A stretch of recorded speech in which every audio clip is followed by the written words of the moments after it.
System riding to the core. Yeah. Reppin' inner city left. This is the Inner City Left broadcast. Today is Thursday, April 30th. I am Amin TMK alongside Amoja Low Tanky Summer. Amoja, hello. Happy Thursday. Good, what is going on with you, my friend? Man, living in a dystopia. Living in America. Man. It's wild out here, my friend.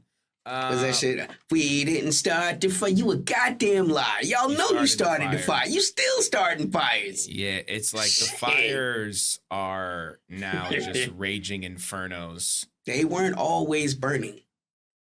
There's an arsonist running around this mouth. Man. You know, it's like, who could it be? You know, it's like the SpongeBob looking at SpongeBob meme. Who did this? Or it's the guy in the hot dog suit. What's it called? From It's Always Sunny in Philadelphia.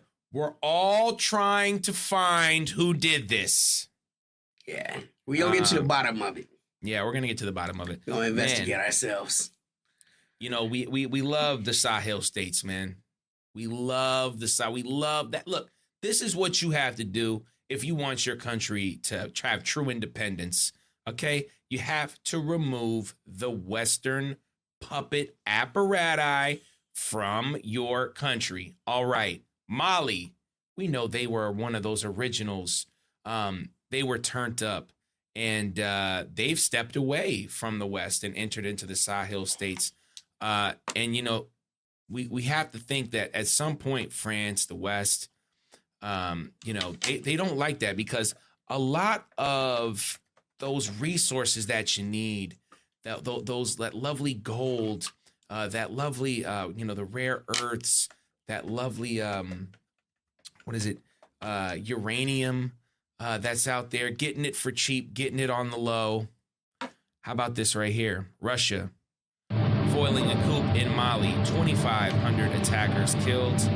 Russia's MOD says its African corps helped prevent large-scale attack on 4 major cities, reportedly including 12,000 militants. They also stated the militants were trained by the Ukrainian and European instructors. You see the strikes here. Earlier today, man, I swear. Baby.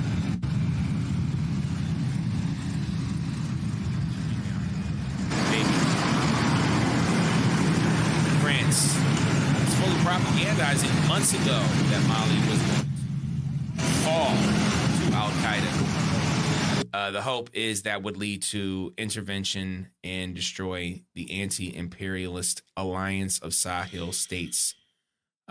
Today, so far, it's looking like capital of Mali, everything is going okay.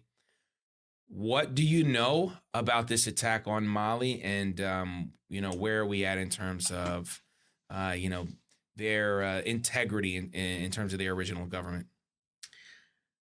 So first off, let's take a step back and talk about the global war on terrorism, which officially started under George W. Bush, right? And people might be like, why are we going all the way back there? I think it's because it's important that we acknowledge all those freedoms that we gave up, right? As if we had a choice, as if the government wasn't just like, yeah, we got this thing called the Patriot Act now with FISA and warrantless, interception. As if that hadn't already started under Bill Clinton with the Carnivore program. But after 9/11, the official story made it very easy to remove all of those civil liberties because we had to fight a global war on terror. Now, fast forward 26 years and here we are. We have a literal leader of HTS, okay, Al-Qaeda in Syria, okay, the ISIS affiliate in Syria. He's the president. And we've had people all throughout the American government saying, oh, he's our guy. We work with him, right? We had a couple of years ago in Russia, there was an ISIS-K attack, at a concert. Wherever there seems to be people that are not in agreement with Western hegemony, all of a sudden, there's these Islamic terror groups. It's important to now consider It wasn't a global war on terrorism. It was a global war with terrorism. They were able to take these people, compromise them, train them up, right? I cannot explain to you how hard it is, how much time it takes, how much money it takes to train, to arm, and to provide logistical support, okay, to 12,000 insurgents. This is not some organic thing that's popped up and sprung in the desert and, oh my God, no. Ever since the French were kicked out, and the Americans were told to leave, essentially from the Sahel states. The Sahel states, for those that don't remember, are Mali, Niger, and Burkina Faso. They have been working to actively decolonize themselves for a long time. One of the questions that I hear a whole lot from the left is, how can we trust these guys, the military junta? It's unfortunate, but you have to acknowledge that when democracy is a bankable thing, when people, the person with the most money wins often, almost always. When we're talking about a democratic, as practiced by the West, a representative democracy where people are elected, the person with the most money wins. And so when you want to win an election, you bring in your guy and you flood the market with money. Sometimes that loses, go back to Venezuela, as you can see, right? But I think Venezuela, again, is a wonderful reason why the Sahel states realized the inherent futility of democracy. Like, there was no way to recapture the country so long as the Western influence still remained. And so what happened was these militaries of these three countries got together and decided to form an alliance, an allegiance, where they help each other. And ever since then, the West has been trying to circumvent these governments. And as you can see, it's not that much of a leap to understand there's NATO backing behind these guys. And I think the last elephant in the room is Ukraine. Why are the Ukraine, all you weirdos out there that still got your little Ukrainian flags up, you know what I'm saying? And somehow find your way to inner city left content, ask yourself, why is it all out of all of the other nations that are being attacked, right? All the other nations that are being oppressed, why it is Ukraine always seems to be going against all of those other nations and seems to be in bed, right, with decolonizing forces. It's because, once again, Ukraine is a captured army. Now, even the president of the United States said recently, quite recently, within the last 48 hours, that you wouldn't know it, but the Ukrainian army is all but defeated. So what happens, right? We're in this weird place, like in sports. There's a country that cannot win. They cannot defeat the country they have waged war with. So what's left? Spoiler. So everywhere where there are Russian interests now, you have Ukrainian special forces showing up just to play spoiler all around the world. Oh, you have a oil refinery. You're working with the Russians. Let's do a little bit of terrorism, right? Now, they're going to call this strategic operations. But when you're using ISIS, like, how strategic is it, And it's important to everybody. This is what we talk about. Like, these are things that can't be voted out, The fact that whoever is in the American government, whether we're talking about Barack Obama, whether we're talking about Joe Biden, whether we're talking about Trump, whether we're talking about George W., the foreign policy doesn't change. What are the hard lines? Like, if we're willing to work with groups like ISIS, how are you going to vote that out? How are you going to change that? It's important to acknowledge. So it's impossible to see this as anything other than the West using a disposable proxy to try to bring a nation back into their orbit through fear of a coup. But again, right, for all of those people talking about China, oh, look at what they're doing to Africa, Russia, look at what they're doing, right? What you've never seen is any of these Western countries stand with these African countries that are trying to get an independence movement and help fight back the terrorism, right? Let's be honest, AFRICOM isn't doing that. AFRICOM is busy bombing Somalia for like the 60th time this year. Only the Russians are standing with these people, guns in hand, going into these towns and eradicating truly the radical Islam that is out in the world, right? I hesitate to even use the word Islam because that's not what they are. These are Wahhabists that are trying to inflict a very specific version of Islam onto the world. What was the general? Remember, there was a general that had like an open spat with Ibrahim Traore. They were kind of going back and forth for a little bit. I don't know if you remember his name. Yeah, no, I remember. I'm at a Yeah, loss on his name. he was a black general he was a black American general. Oh, yeah, You yeah, yeah, yeah, remember yeah. him? No. Yeah, no, he was the leader of AFRICOM. The Yeah. leader of because you got to put a black guy in the face. I thought you meant like within the Sahel, like because of course there has been conflict with some of those people, There especially has, the, yes. the deposed government. Right, they're consistently trying to find their way back. 40 years from now, you're gonna see they got their own little what's his name, Pahlavi. They're trying to slide in. Oh, this was the king of Niger. We trying to bring back democracy by putting in a king. So yeah, those are the things that happen. They continue. I remember that guy's name. He was the leader of AFRICOM, but his name escapes me.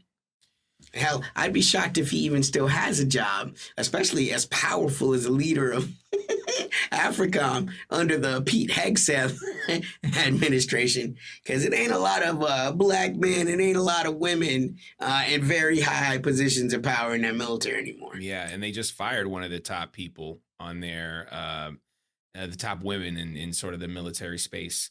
And I know that I think Mali, they also lost a very high ranking person. I don't know if I can't remember who it was, but Mali has taken some losses here. And this Al Qaeda, ISIS, whatever you want to call them, I'm just a US backed terrorists. I don't know what else to say.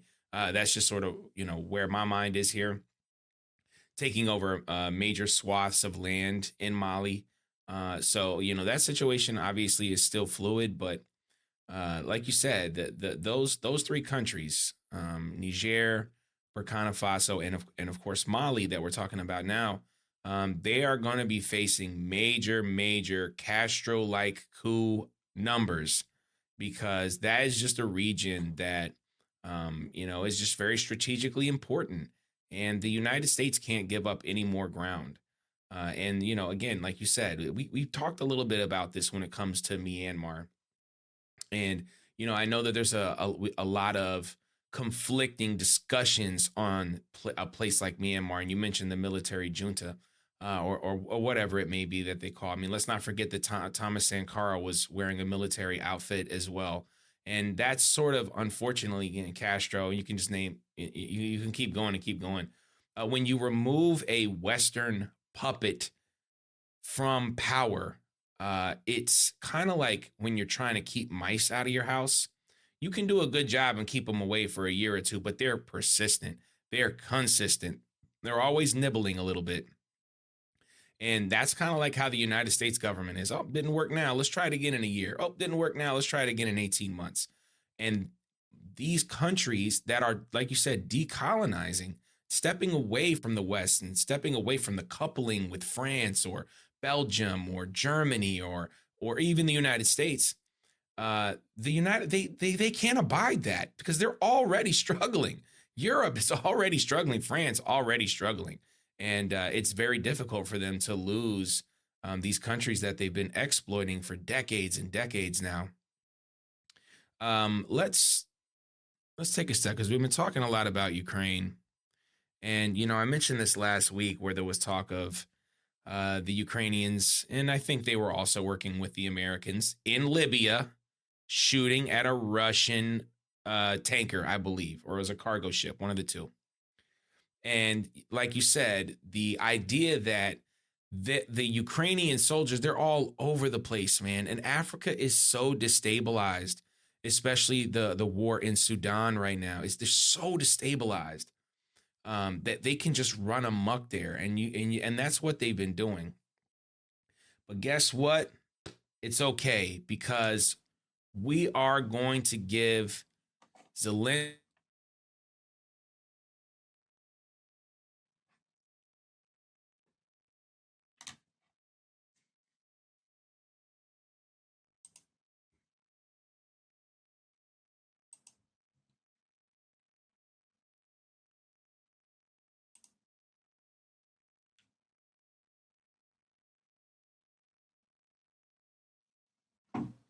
It's in It his seemed arms to. industry.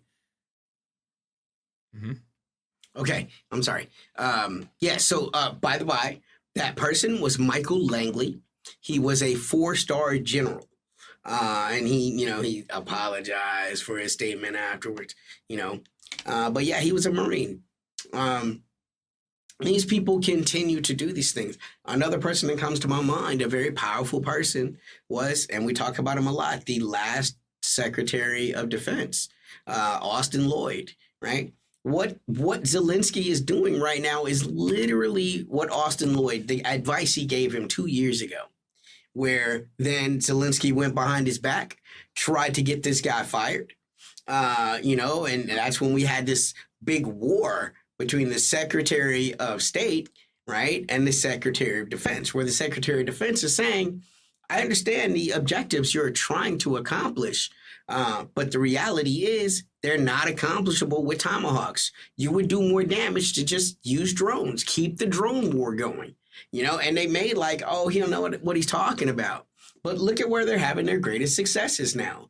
They're doing billions of dollars of damage to Russian infrastructure with drones, little cheap drones. Now, again, these are pinpricks. It's just very difficult for the average American to understand how rich in oil Russia is. This is why American, government people are consistently referring to Russia as a country, as a gas station shaped like a nation.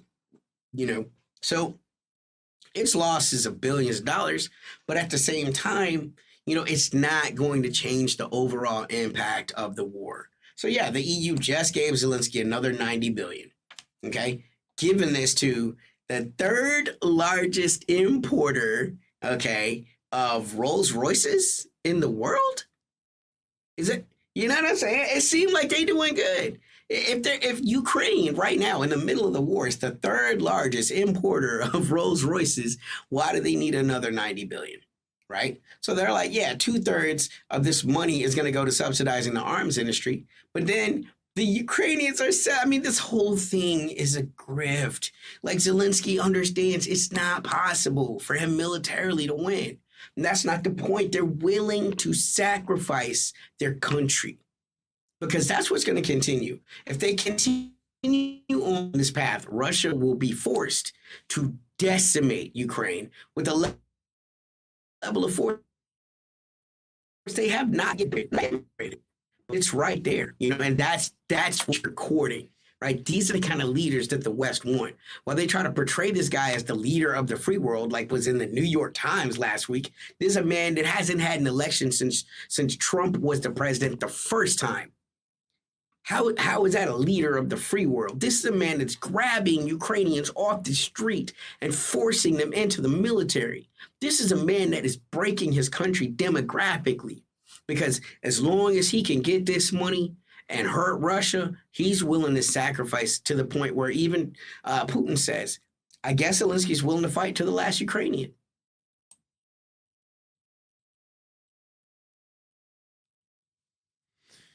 Yeah, well said. And I think, the EU sort of has a lot of issues right now. And Ukraine has kind of been their rallying point around, hey, we have to stop Russia.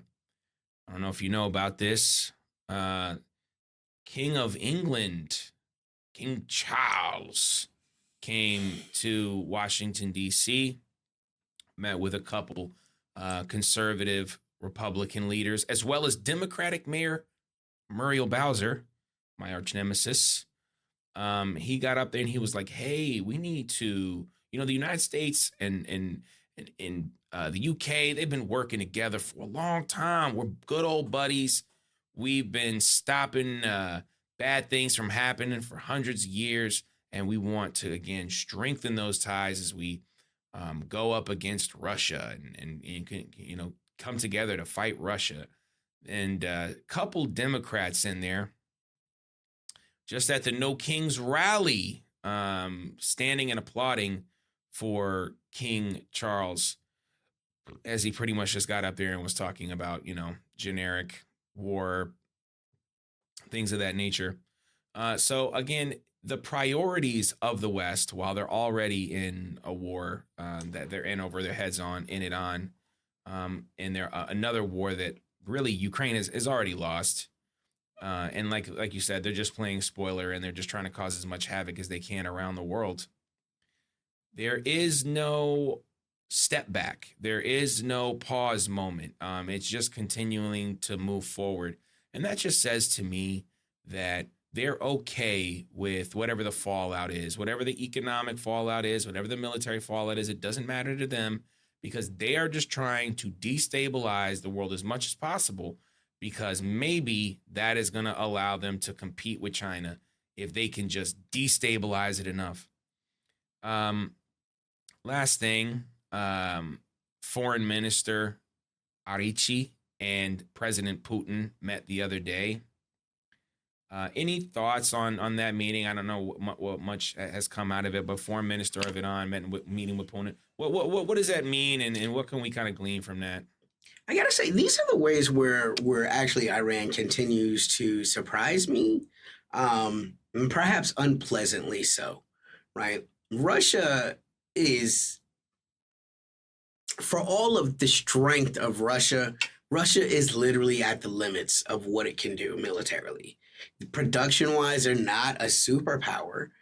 They do have good military tech. It's been tested in battle, but they'll never be able to outproduce, when it comes to things like ships and airplanes, right? Munitions, tanks, Russia's great. When you start talking about, anti-aircraft and missiles and all of those things, they are great, but not a phenomenal power. I'm actually shocked that the Iranians to this day have not deepened their connections with China in an obvious way. China is vastly more capable as far as a production partner goes. But the thing is, Iran is just very conservative in these ways. They have a long-standing, difficult, but predictable relationship with the Russians. And so they've continued to work with them. The Russians and the Iranians have been working, but it is not. The Russians have been working with the Iranians in Syria, for example, since the Obama years. And even back then, theoretically, the Americans and the Westerners were working too, right? Because, the threat of ISIS, they must be defeated. This is more important than any other thing, right? And so on paper, the West was working with the Iranians, was working with the Russians because they all came together for a greater good. It's those types of relationships, though, that have befuddled the Iranians, right? This is why you'll still find moderates like Pezeshkian, the new president, that believe, hey, we've worked with the Americans before. We can find the language to work with them. Right? We've worked with the Russians before. Let's take our relationship with Russia to the next level, right? They don't think outside the box, let's try an altogether new paradigm, And I think ultimately that is something that can come back to bite them. Because what we're seeing even in Burkina Faso and Mali and all of those nations is, Russia's doing everything they can, but even Russian soldiers, the mercenaries that were there, the Wagner, everybody's like, oh, what happened to Wagner? Bitch, they in Africa.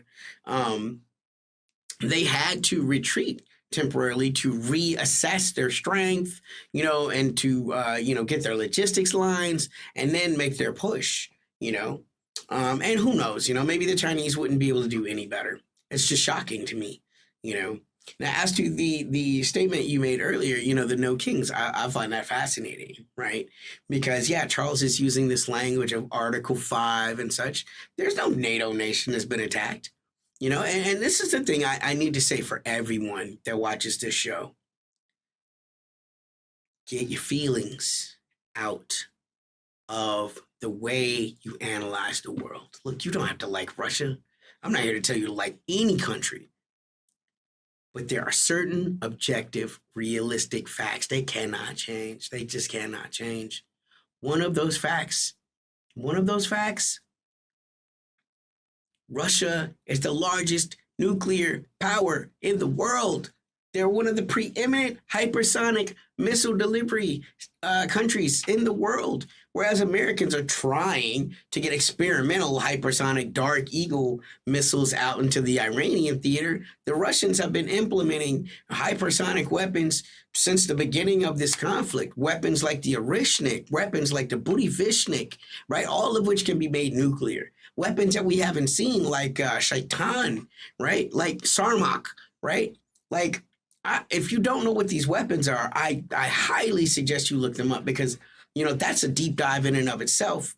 The Americans are just now getting to this tech. Okay. So there's no solution militarily to conflict with Russia. Putin has said on several occasions, you don't have to like Putin, but you should at least consider what he says when he says, I don't understand the point of a world that exists if Russia doesn't exist. If there isn't Russia in this world, what good is this world? That is him saying straight up, if Russia goes down, we'll fucking take everybody out.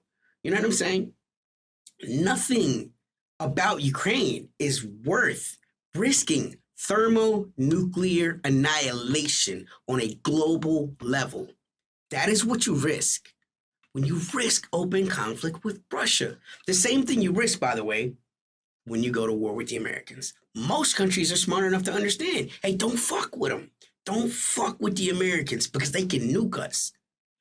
We spend all of our media time explaining how Russia is the most dangerous, scary nation in the world. And yet, when it comes to thinking about what if we pressed them too far? In the 80s, we understood this shit. Gen X understood this shit. While our dumbasses are hiding under, school desks, tucking and praying and hoping we don't get fucking nuked because it's the Cold War. Like, we understood that in Gen X. Like, that knowledge seems to be lost. That whole understanding of the consequences of going too far, the whole understanding, I say this all the time, man. I remember watching that movie the day after. And the whole presumption of that was, well, what if the Americans just moved into Germany? What if they moved into Poland? Nuclear war, right? That's what they presumed back then. And we pushed past that, Some of you are comic book fans. Some of you guys have read The Watchmen. The whole presumption is, going to nuclear war about Afghanistan, right? Would the Russians be willing to go to nuclear war to maintain, their war in Afghanistan? We used to have an understanding that there are limits to how much we can push Russia. I don't know, man. I mean, maybe it's all that inbred regal blood. This is why we say no kings. Those of us that really believe this shit. But apparently everything with the Democrats is just a slogan. Yeah, per always. I don't think that's surprising to anyone who watches, our broadcast or leftists in general. No matter what you do, Democrats will let you down. They let us down when it came to trying to stop the war in Iran. They're letting us down when it comes to the potential escalation of the war on Cuba. And it just seems like no one is really interested in stopping this president who almost every Democrat says, and some Republicans say, is the worst thing that's ever happened to America, the most terrible president ever to exist. And yet they can't get enough votes to stop him anywhere. Let's give a shout out to our podcast listeners. We're available everywhere you find podcasts, Apple, Spotify, etc., etc. Fables, Foibles, Other American Sins, Lil Tanky's Book of Poetry. Great for the poetry readers out there, the poets out there. Amin TMK, everywhere you find music. Lil Tanky, everywhere you find music. Patreon.com/InnerCityLeft to support and say hello. Of course, Inner City Left on Instagram. Thoughts? What did we miss, Tanky? Final words, final thoughts, final feelings, even though we're supposed to take feelings out of politics. 66,925,800,000 have been spent in this unauthorized conflict, in this war of choice against Iran. And that's just a simple cost. We're still not talking about the very real things that exist. Still not talking about the fact that hydrogen and helium production are affected. Urea production is affected. Nitrogen production is affected. We're almost done with spring. We're going to be looking at not just higher food costs in fall, but shortages in places of the world. Expect to feel that. I hope that, like, the gas prices is just the beginning of this. It's not over, and it's going to get worse before it gets better. And the gas prices are going to continue to go up as well. So that process isn't over as well. I know we were talking about Brent crude. It's hit $120 a barrel. Again, just a speculation. I'm not an economist, and I can't tell you exactly what that means, but I do know that they talked about $100 was a bad line, and now we're approaching 120. For Amoja Little Tanky Summer, I'm Amin TMK. This is the Inner City Left broadcast. Oh, and a reminder, I forgot to say this. We will be gone next week. Me and Amoja we have a teaching gig, so we're gonna be teaching some out in the world, making people better. Yes, and we're so thankful for that. And we'll be so busy; it would just be too much for us to throw a broadcast. But we will be back with y'all shortly, quickly. You'll barely miss us. Go back and watch the old episodes. It's probably shit you missed. That's true. That's true. But for Amoja Little Tanky Summer, I'm Amin TMK. This is the Inner City Left broadcast. Peace. System riding to the core. Yeah. Reppin' Inner City Left.